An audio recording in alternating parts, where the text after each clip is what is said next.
નમસ્કાર. પાટણ જિલ્લાના હારીજમાં વર્ષો જૂના ઝાપટપુરા વિસ્તારના નામને લઈ વિવાદ સામે આવ્યો. સ્થાનિકોના આક્ષેપ મુજબ રાશન કાર્ડ અને આધાર કાર્ડ સહિતના કેટલાક સરકારી દસ્તાવેજમાં ઝાપટપુરાના બદલે ઇસ્લામપુરા નામ નોંધાયું છે. આ બદલાવાને લઈ સ્થાનિકોમાં ભારે રોષ ફેલાયો અને તંત્ર સામે અનેક સવાલો ઊભા થયા છે.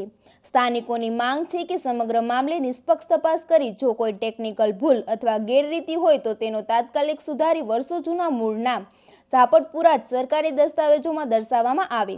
વધુ સમાચાર માટે જોડાયેલા રહો આરપી ગુજરાત ન્યૂઝ રાજકોટ.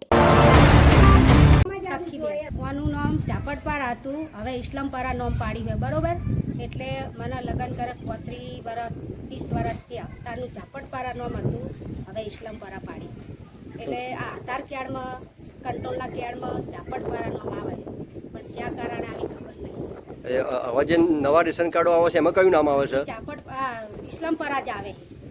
જૂના કાર્ડમાં ઝાપટપરું આવે, ઝાપટપરું જ આવવું જોઈએ.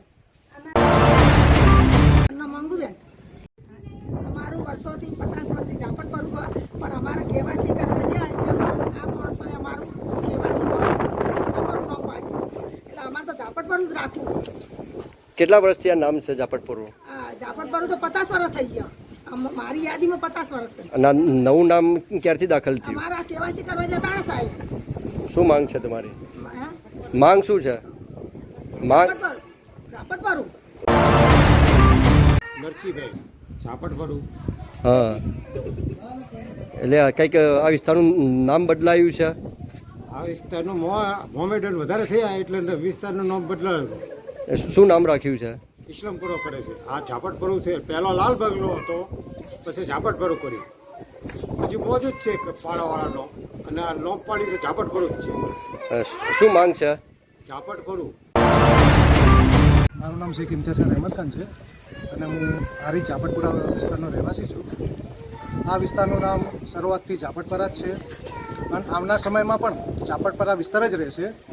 કોઈ જગ્યાએ એવું સાંભળવામાં આવેલું છે કે કોઈ આધાર કાર્ડની અંદર ઇસ્લામપુરા નામ લખવામાં આવેલું છે અને એ અમે અમારા પ્રયત્નોથી સુધારી નાખશું અને આવનાર સમયની અંદર અહીંના હિન્દુ અને મુસ્લિમ બંને સાથે મળીને મામલતદારને અમે એ આવેદનપત્ર પણ આપીશું કે આ નામની અંદર જે એરિયાનું નામ જે બદલ્યું, એવું કહેવું છે જે બદલાણું છે એ હકીકતમાં બદલાણું છે કે નહીં, અને જો બદલાણું હોય તો આ નામ બદલી અને ઝાપટપરા જે છે એ જૂનું નામ ઝાપટપરા જ રાખવા અમે આવેદનપત્ર પણ ટૂંક સમયની અંદર આપવા. સરકારી દસ્તાવેજોના અંદર ઇસ્લામપુર આવ્યું છે. આજે પણ સરકારી દસ્તાવેજોની અંદર ઝાપટપરા જ બોલે છે અને નગરપાલિકાની અંદર ઝાપટપરા વિસ્તાર જ બોલે છે, તેમજ અમારા જે પ્રોપર્ટી કાર્ડ છે, જૂના દસ્તાવેજો છે એની અંદર પણ ઝાપટપરા જ બોલે છે અને 90% લોકોની અંદર લગભગ ઝાપટપરા જ બોલે છે. અને અંદાજે અમારા જાણ બહાર કોઈના એરિયા ભાઈ કોઈ આધાર કાર્ડને કે ચૂંટણી કાર્ડની અંદર ઇસ્લામપુરા જો નામ થયેલું હશે તો સરકારને અમે નમ્ર વિનંતી કરીએ છીએ કે એ નામ તત્કાળ સુધારી અને ઝાપટપરા રાખવા વિનંતી.